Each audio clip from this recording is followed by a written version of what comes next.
everyone, it's Yanitza Munoz, and this is Green Talk by Green Care Solutions on KCAA NBC Radio, iHeartRadio, Spotify, Roku TV, and we're basically on all podcast platforms. Today, I'm really excited to have WWE wrestler and Today news correspondent Tyrus on the show. You guys can already see him on the screen. Thank you for coming on. Yes. Thanks for having me. Thank you. And before we start, we're going to go over some quick details. I am Chantel Jackson, and here at Green Talk, it's a pop culture and educational CBD show. We are not doctors, but Green Care Solutions has doctors for you. Call GCS for any of your Green Care Solution needs at 951-609-4071. We are a 13-time award-winning company featured in Forbes, Yahoo Finance, and more. Go to greencaresolutions.com or greentalknews.com for more information. Yes. So now let's get in on the show. So Tyrus, you've had such an amazing career. You're an American actor, you're a political commentator on TV, and a professional wrestler. But let's briefly talk about your career as a wrestler. So how did you get into wrestling? Because, I mean, you've already been involved in WWE and the DSW. But, like, how did it all start? Were you always an athlete or just getting into acting as well? Everything in my life has kind of happened on accident. If you ever hear the expression, you trip and fall and stuff, that is me. I played football and basketball in high school, and then went to college for football, did track and football. And then I chased a little pro ball for a while, did that thing.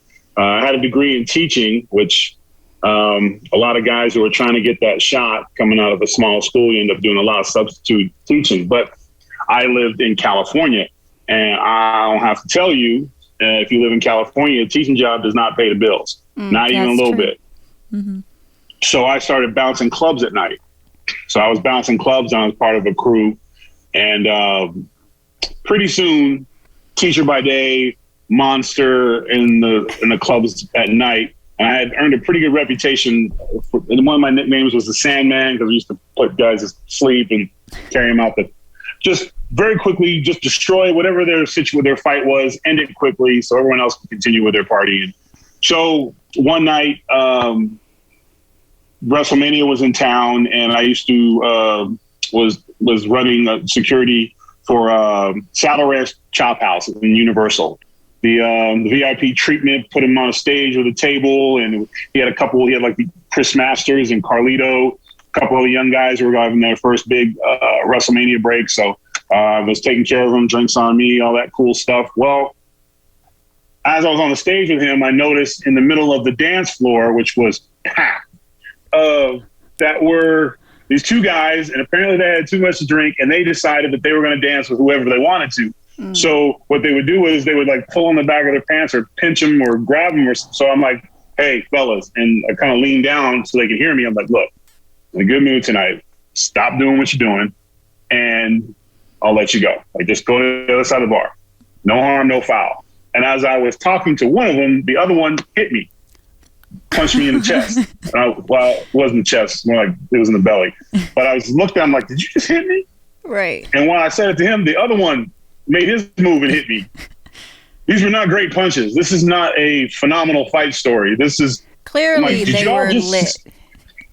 So I did the only thing I knew to do was, since there was two of them, I had to make them into one so I could take care of them easier. So I clunked the little heads together, and they took a seat on the ground. I grabbed them by the back of their belts and picked them up and carried them out like suitcases through the crowd and put them out. Right. So everyone was, the crowd was like, damn, whatever. And I came back, and Tommy Dreamer was just standing on the stage with his mouth open going, I've never seen anything like that in my life. And I was like, what? I throw people all the time. He's like, yeah, but you crack jokes and you're funny about, like, it's very entertaining the way you throw people. You should do that on TV. I'm like, yeah, all right, bro, whatever. He's like, no, seriously. Later I can get a call from him saying, hey, I showed your picture to this, and I think you have a look, and I'd like to bring you down to McDonough, Georgia for a tryout. And I was like, what?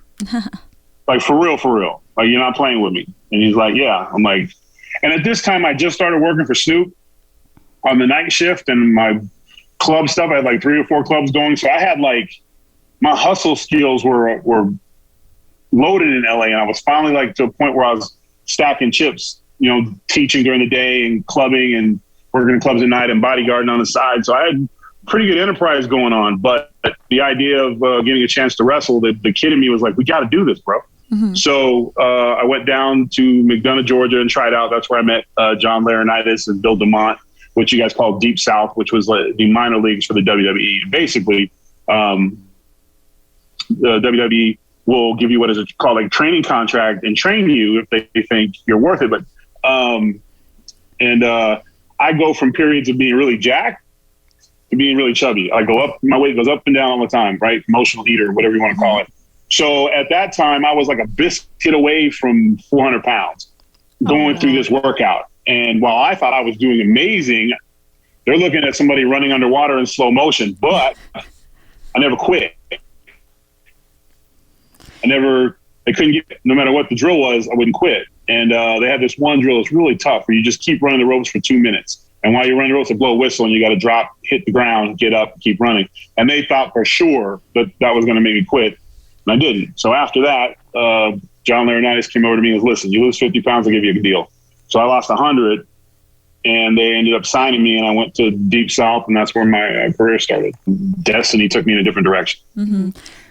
Well, yeah, no, Destiny definitely did. I mean, he, like you said, he's by accident. He was a preschool teacher in a sense. Yeah. And now you were working at the bars and the clubs as a side hustle because California, it is what it is, very expensive to live here. And then you just kind of, being in the industry of this, there's always celebrities, producers, or somebody around, and you stood out. And now look at you. I mean, your career is taking you to so many different avenues. And so it's pretty interesting. As a wrestler, I'm sure you've had so many injuries. I know it's like acting, but then I know it's not some acting. But being simulated, yes, simulated combat. Even with it being simulated combat, like how often does it not go as planned? What would you say has been your worst injury to come back from being a wrestler? The Fungosaurus character was on fire. And I was getting ready for a big feud with Big Show. All the safe, fun stuff's already been done. So this is going to hurt. So they decided, since you've seen in wrestling, guys get hit with chairs all the time, right? Guys get hit with a chair. Nothing, you can't come back. If a chair hits you in the back, your body resets for at least 4 seconds. So they decided, hey, what if, since they're both big guys, what if Big Show hit him with the table, the announce table, the completely thick wood announce table. And so I'm like, sure, yeah, let's do it. Yeah, that's great. So Mr. McMahon came down and he's like, let's test it. So Big Show took the table and he hit me with it, and then he hit me in the small of the back. Oh, no, hit me in the up where he's supposed to. There's a safe spot just below your traps and your shoulders. That's the safe spot. When you get hit with a chair or you take a bump, you always want to land there. You always want to land flat. But as I said, that natural doesn't hurt. I mean, it hurts, but it doesn't hurt. It doesn't kill you. Your lower back is where you don't want to be hit with a chair because so many things can go wrong there. Sciatic nerve, all that kind of stuff. So in rehearsal, boom, he hit me in the back with it. Hit me in the safe spot. It stung, but I was like, oh, and then I wanted to be cute about it and said, thank you, sir. May I have another? Everyone laughed because I got to make jokes. And he's like, yeah, you know what? Yeah, hit him 2 or 3 times. I'm like, sometimes you just got to know when to shut up, right, Tyrus. But, I'm so clever. So Monday Night Raw, here we go, doing the thing. And then you got all this adrenaline and he grabs the table and he hits me in the small of the back so hard, and it was not, I got to say this a million times, Big Show, Paul White is literally the most nicest person you're ever going to know and would never knowingly hurt anyone in the ring. He is professional. One of the greatest, if not the greatest big man of all time. But he caught me in the small of the back. And in the first one, it was just a shot through my system. The second one, my fingers went like that. And I yelled out, this is PG? Anyway, we can't F-bomb curse. on live TV. Yeah. Yeah, okay. I dropped the F-bomb on live TV. about 3 times. Like, you motherfucker. Oh, I was, and the third one came, whack. I was like, oh, and did it again. Because that's all, when I stub my toe, that's what comes out, and this was like that times 1,000. So they got to take me out on a gurney because that was how it worked out. Like, you take the baby face away, which is a big guy, and then I come back with a glorious return and blah, blah, blah. But it hurt. And the hurt didn't stop, but I'm not going to say anything. And when I got through the curtain, typically when you cuss on Raw, you get fined $500 a cuss word. So you don't want to do that. And he's like, why did you say that? And I said, that's all I could think of. And he laughed. I made him laugh, which, again, I could have a sense of humor, but sometimes it betrays me. But in that instance, it saved me about $2,000 in fines, which is great. But the next morning, I couldn't get out of bed. And I was in a hotel room and had SmackDown to do the next day. And again, I would not let anybody know you're hurt, because here's the thing about wrestling, is no different than the NFL, the NBA. It's next man up. And if you can't go, someone can go, and they are just as qualified and capable to take your spot. And sometimes you won't get it back. Right. So I was worried about that because I had just gotten up to TV and I hadn't quite got to the point where I was an establishment yet. So I was just going to play through it. But it was brutal in the airports and stuff. I walked hunched over. Like, I was hunched over. My sciatic nerve had just basically exploded. Oh, no. So I was a miserable person. Like, there was no more smiling. I was in pain all the time. Just really miserable. And you pretty much I still was had to fortunate to have a great trainer. But yeah, no, that's what's crazy about, like, well, especially in your industry too, because you get paid to beat each other up, right? So it's just, I'm sure back then it was so normal to do like pain medications, but now I know that a lot more people are researching the side effects of pain medications. But do you ever just use CBD and hemp? Because I'm going to be mailing you some of our Green Care Solutions CBDs and hemps. Well, that's a great question, because one of the things that just because of the way I grew up and what I saw what drugs did to the people around me in my community, I would not take painkillers, because I was under the understanding that if my body's telling me it's hurt and I take a painkiller, then I'm just grinding. Basically, it's like driving a car without tires. I'm just going to do more damage. So I really would not take painkillers. It was something that it's one of those things where you get on a road and you're an addict before you even realize it. So I just wouldn't do it. The one thing, and the WWE's drug testing was so stringent that you couldn't take anything without a prescription, and there was too many of the generation before us that were literally without proper education and doing what they could to hold their spot. They would take painkillers to get through it, and then they would have to take something to get them up and then down. And then we had a lot of early deaths because guys were just trying to do their job, which led to addictions and horrible stories. So that, to me, I wouldn't do it. So I was really miserable. And CBD oil at that time was still not as accepted as it is now. But then some of my friends, Heath Slater, started put some oil on it, try the rub, try the stuff, try this, and it really made a huge difference. And then one day, I had this crazy dream. I don't know if I was hunched over one day, and one morning I woke up and it was gone. Like, literally, I went into the gym that morning. So we trained every morning when I wasn't on the road, and I hit my hat on the door, which I hadn't hit my hat on the door in forever. So usually I was so hunched over that I would come in about 6'1", and then takes me like 20 minutes to stretch and be able to stand up to my height. But literally overnight, and it was the combination of the CBD I was rubbing on my body at night, or if it was the rolling around, or the combination of the two, or possibly an alien. But again, I had a really weird dream that night that I was abducted by aliens. It's crazy. And no, for real. The aliens gave you CBD and hemp oils. No. So here's since we're going there, I've never told the story on an interview before, but real quick. So I had this crazy dream that they were trying to get me in the ship, but I didn't fit, which could be true because it was a big dude. But they got me on the table and they try to put this like film over you to hold you down, but I was too strong and too big, and they're like, calm down, relax. And one of them, like, they don't talk, They're these little skinny gray things with big black eyes, and like they like put his hand on me. And I'm freaking out. Like I'm not. I mean, I'm not like peeing myself afraid, but I'm afraid, but like fighting afraid at the same time. And he was literally like just sent some message like, "Relax, we're gonna fix you." And like I woke up covered in sweat, and I was like, "What the? I didn't know." I'm a college grad. I'm an intelligent guy. You know what I'm saying? Like I don't believe in that stuff.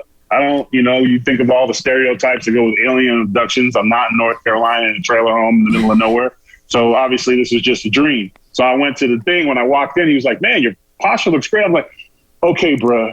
Either I was abducted by aliens last night or I had a crazy dream." So I told my trainer, who was a fax guy, he's like, "Well, I probably wouldn't tell that story to anybody else." And I was like, "I'm not going to. I'm not crazy." But right. Well, thanks for sharing it to us. Yeah, we'll say it was the hemp and the months of rolling around. Maybe a lot of CBD gummies, even though it doesn't make you hallucinate, but maybe put you in a deep sleep.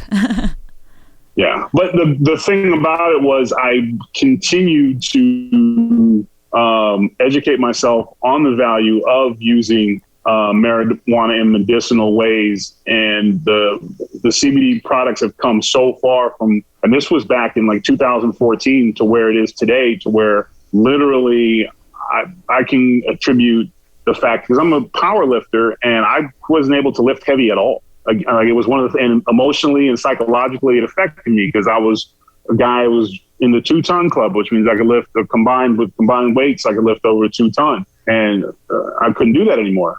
And now I'm literally stronger than I was when I was younger now, which is crazy to me. But a lot of it has to do with diet and this, especially on my joints, the balm on my joints and stuff. I usually, if I got a big deadlift day, I'm glossy when I'm coming in. It's not baby oil. It's the balm. Like the stuff's phenomenal. Nice. And it's helping a lot of people. Yeah. And it's so interesting how now medicinal cannabis like CBD and hemp is so common now, and it's acceptable. But in the past, there wasn't a lot of information about it. People were worried. They thought maybe it was like a psychedelic, which it isn't. And back to what you're saying, in the past, unfortunately, a lot of these athletes who are wrestlers would over-medicate. And if they did try to use cannabis medicinally, it kind of would affect their career, because they would test dirty on a test, and then there could go their career.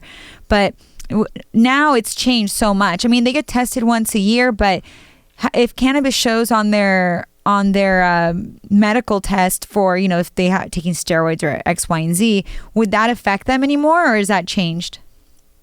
Well, our testing in the WWE, and I'm sure it's worse now from when, I don't say worse, but stringent. We thought we had to pee in a lot of cups. So it'd be, and they'd catch you, and if you just went, you can't go anywhere until you sit in the office drinking water for an hour, which is terrible. But you were random tested, and it was probably, I would say, 4 to 5 times a year at least. I mean, every 3 months, it was just random. You got tested a lot.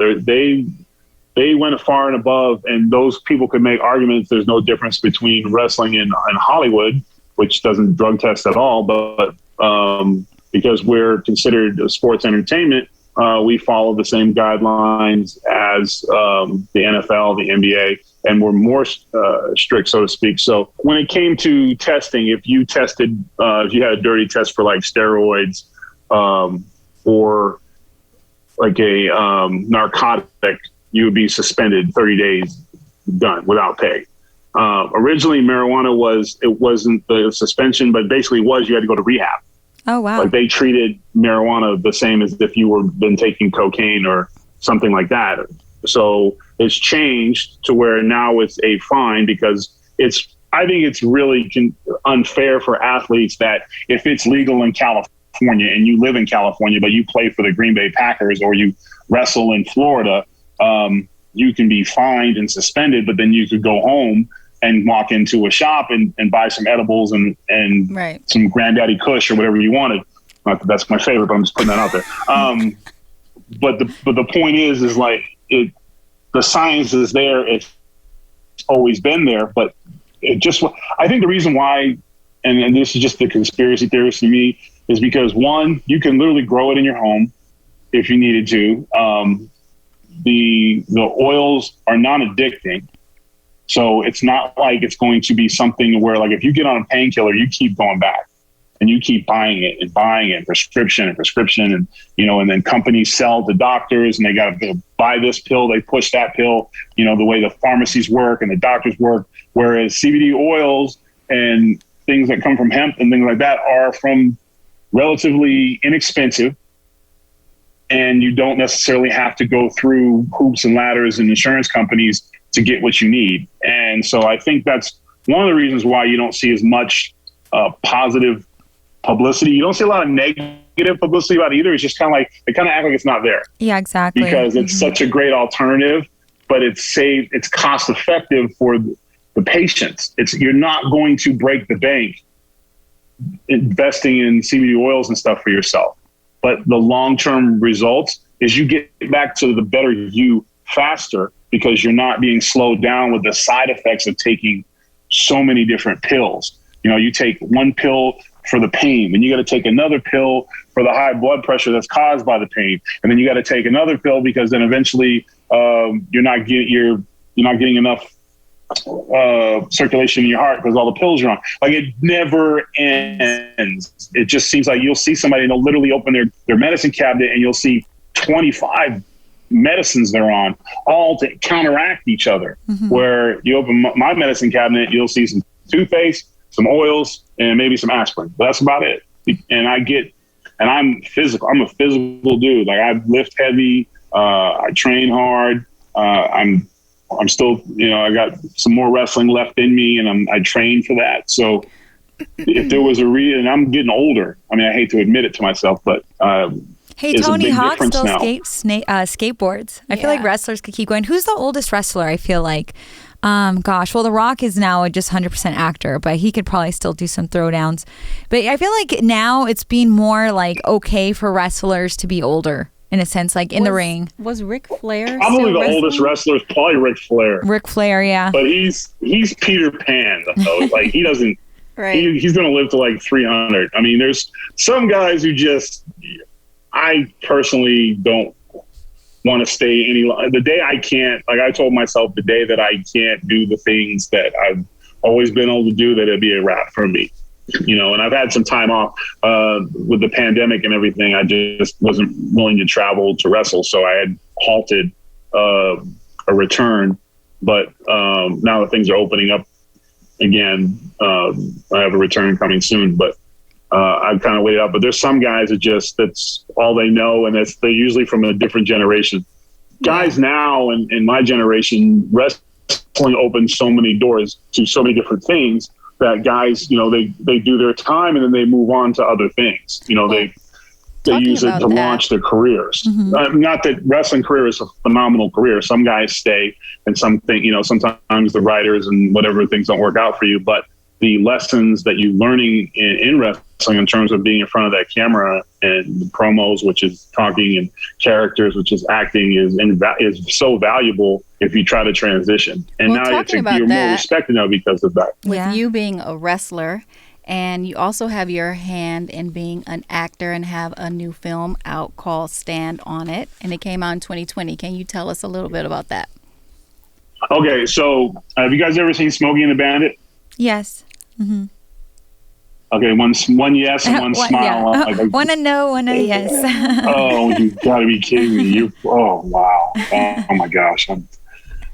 Anyways, the greatest movie of all time, The Smokey and the Bandit, was this classic with Burt Reynolds and they're both late and great, but Jackie Gleason, and it is a phenomenal movie. You don't have to think; it's hilarious. And basically, Jackie Gleason is a sheriff from Texas, and he's a New Yorker. And as a New York, he's as New York as it gets, but he plays this Texas from sheriff who's a racist, and he's basically trying to force this Sally Fields to marry his son, but she ran away, ends up in a car with Burt Reynolds, and they're bootleggers, and they're chasing them. The whole movie is basically a high-speed pursuit, and with some of the funniest lines you've ever heard in film. Well, one of the extras in that movie was a young actor, singer named John Snyder, who ended up being in the Dukes of Hazzard, and he's in Smallville, and he's won I think a couple grand. He had the #1 country album in America, and John Snyder is basically an institution. He always was grateful for his first start, which was in that. So he wanted to make a tribute movie, which was Stand on It. And I had interviewed him for my show, Enough Said, on Fox Nation. And we were talking, and he just happened to bring up Smokey and the Bandit. And I had been watching that I think Jackie Gleason I was obsessed with Jackie Gleason. I think he's one of the greatest as a comedian. When I think about his timing and his improv, 'cause I'm an improv guy, he would just do things and you would have to figure it out around. He would just go off somewhere and you'd have to go with him or he'd eat you up. And he's hilarious. So, and his sarcasm is phenomenal. So I was talking to him about it. He's like, yeah, I'm doing a tribute movie to that. And he goes, hey, you know what? Would you like to make a guest appearance? And I was like, well, what role? And he was like, I know you could be the piss me off real quick is ask me to play a big guy in a movie. I hate it because it's what you do. And we always get beat up by little guys. Like, you've never seen a movie where a little guy and a big guy get in a fight and the big guy wins ever. And if he does, it's a quick rematch and he's smoked. But so I was immediately like, no. And then I was like, who's playing the sheriff? And he's like, I don't know. And I was like, I would like to audition for the sheriff. And he's like, well, the sheriff is, I said, I know he's not black, but just hear me out. Hear me out, bro. You can't, in this day and age, you can't be Buford T. Justice anymore. They're not going to laugh at an old racist white guy on a road anymore. They're going to be like, this is a horror movie. Like, this is terrible. Like, oh my, somebody take his badge. I said, but if he's a brother talking the same exact way, people will laugh. And he was like, you know what, let's try it. Why not? Let's do it. Let's see what happens. And it ended up working out pretty damn good. We have a sequel now we're shooting, which is, I think it's called Poker Run, which is basically the continued chase. But I had a lot of fun playing that character. Commentator still. Being on the other show you were on, now you're on the Greg Gutfeld show. What is that like, especially with all the wild stuff going on today? Right. And you're pretty much funny on it. You're pretty, you're like the commentator comedian, the commentator comedian. You have to laugh at the ridiculousness that is politics. It is wrestling. There is no difference. Somebody cuts a promo on the other side and they hate him no matter what. Like, if you're a Democrat, you can't like a Republican. It's ridiculous to me. People pick a side like it's their favorite sports team, but they're making decisions that affects your pocket. So I find it hilarious. I guess if I technically am a Republican because I started out a Democrat, but we all start out as Democrats because we're broke. And then once you get money, you become a Republican because you want to know where your money's going. And now all of a sudden, when you see the taxes come out, it's, if we had smaller government, we wouldn't be doing this stuff. And why I got to pay for all this stuff? Ain't nobody paid for me. That's a Republican. So not the stereotypes you see on TV and stuff where it's always a pasty white guy in a suit who's rude to everybody and is yearning for the days of old with the Confederate flag. That's not what it is. That's the horrible stereotype you see. But I have to look at that. I think you can have serious moments. I think you can give messages, but I feel like my role is to do what I do with my friends is when we talk about stuff, we make jokes about it. We clown about it. You're putting a funny spin on the politics. So different at Fox than anybody else because it's about, you have to laugh at stuff. Laughing and learning is the best way to go. I find that being serious all the time, and people have real problems. And it's a good political arguments between senators and your president makes no difference in your real life at all. It's a good way to kind of be neutral, if that makes sense. Middle of the road, common sense. Because no, I am not pledging allegiance to any one man, and I don't think anyone should, or any one party, because literally every decision that's made by Republican Party, some will be good for you, some won't. Democrats will have good ideas that are good for you and some that are not. So just to be like, no, where'd it come? Whose idea was it? Democrat? Forget it. That's a horrible attitude and you're being ignorant. And we got caught up in a lot of tribalism in the last few years. Started when Barack Obama became president. Mitch McConnell had made a decision in his little meeting that they were going to make him a one-term president. So, and that failed miserably, by the way. And So then that's when the obstruction started. And then when President Trump got in, the Democrats were like, no problem, our turn. You didn't support our guy, so we're not going to support your guy. And then it just kind of blown up to where, and the only ones who really get hurt with that type of obstruction is us, American people, while the establishment is fighting amongst themselves. They're not losing wages. They got insurance. You know, they have security, and they're gambling with our livelihoods. And I find that annoying. But for some way, the spin always makes it look like they're the good guys, and just you have to laugh at it. Yeah. Well, you do a good job in like being funny at it. I mean, like earlier you were saying how you kind of like goof off when you fight. And at the club, when you're goofing off naturally and breaking up the fight, you caught the attention of these people who actually hired you to become a professional wrestler. So it's good that you have that personality where you just see both sides. And you're like, you have like a likable, what's another word? Like you're naturally funny, charismatic. Yeah. Yeah. But you know, with so much going on in your life, and I know that you're a commentator and you might end up wrestling again, but if you were to wrestle again, who would be like the ultimate person to be in the ring with? Okay, I have a little list of guys I have unfinished business with, and most of them are dear friends. Bobby Lashley and I have a rubber match. We had a pretty good feud in TNA when we were in TNA together. Impact, I think it's called now. Drew McIntyre was another guy who I loved wrestling because some guys, like, there's a term called stiff. And that's guys who lay it in. And Drew lays it in, and I like that style. But you have to be able to have someone who's willing to do that dance with you. And Drew is much. You want to go? Let's go. Another one would be Damian Sandow, aka I think Aaron. He's in the NWA right now. So there's some guys out there they're on my short list. And anytime. Paul Heyman is right on my target because he's been the king of the mic for a long time.